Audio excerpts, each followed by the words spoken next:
नमस्कार। इस वीडियो में आपका स्वागत है। मैं हूं पूजा सिंह। राजनीति में जो कुछ होता है उसके पीछे कोई ना कोई वजह होती है। यूं ही कुछ भी नहीं होता।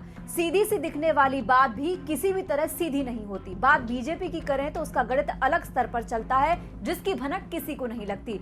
सिर्फ कयास ही लगाए जा सकते हैं। बीजेपी की पहली लिस्ट के बाद बहुत सी चर्चाएं शुरू हो गई। किसको टिकट मिला, किसका टिकट कटा और किसका रुका हुआ है। जाहिर है कि देश के चुनाव हैं तो चर्चा आम है, लेकिन ऐसा नहीं है कि सारा फैसला पार्टी का ही हो। कुछ नेता अपना राजनीतिक भविष्य देखते हुए फैसले भी खुद लेते हैं। बीजेपी में कुछ नेताओं ने चुनाव लड़ने से मना कर दिया। कुछ राज्यों से उठकर केंद्र की राजनीति में आने को तैयार हो गए। कुछ ऐसे भी हैं जिनको अपने राज्य से बाहर जाने में कोई दिलचस्पी नहीं है।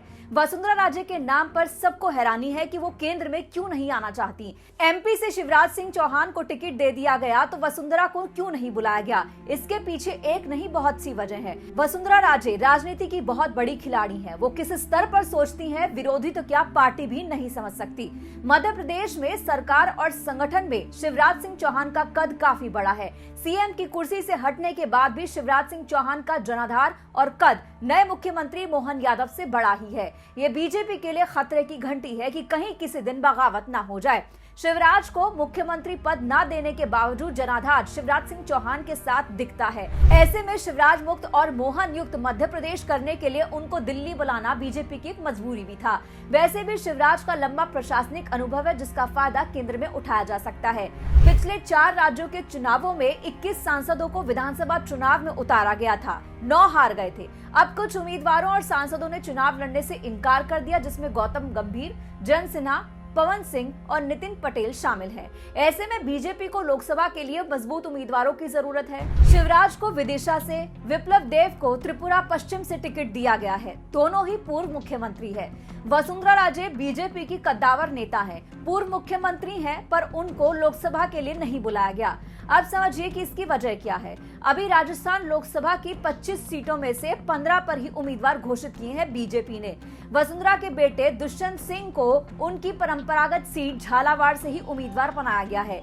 सियासी जानकार कहते हैं कि वसुंधरा खुद भी राजस्थान नहीं छोड़ना चाहती हैं। क्यों, अब जरा ये भी जानिए। वसुंधरा चाहती है कि उनका बेटा केंद्र की राजनीति में सक्रिय रहे और वो खुद राजस्थान की राजनीति में। अब किसी भी समय लोकसभा चुनावों की घोषणा हो सकती है। राजे राजस्थान की राजनीति जानती भी हैं और वक्त की नजाकत को भी समझती हैं। जनाधार उनका वहां पर अच्छा खासा है। अभी भले ही वसुंधरा के समर्थकों को न मंत्रिमंडल में जगह मिली और न ही प्रदेश संगठन में, लेकिन वसुंधरा मौके के इंतजार में है। वो चुपचाप सब कुछ बर्दाश्त करने वालों में से नहीं है। बीजेपी ने 3 केंद्रीय मंत्री गजेंद्र शेखावत, कैलाश चौधरी और अर्जुन मेघवाल को टिकट देकर साफ कर दिया कि वो केंद्र में रहेंगे। गजेंद्र और राजे एक दूसरे के धुर विरोधी हैं। ऐसे में राजस्थान में राजे का दबदबा रहेगा।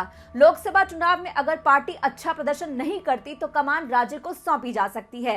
वैसे भी बीजेपी एक परिवार एक टिकट के फॉर्मूले पर चलती है। अब देखते हैं कि राजे की ये दूरंदेशी और बीजेपी का फैसला कितना सही साबित होता है। इस वीडियो में इतना ही। नमस्कार।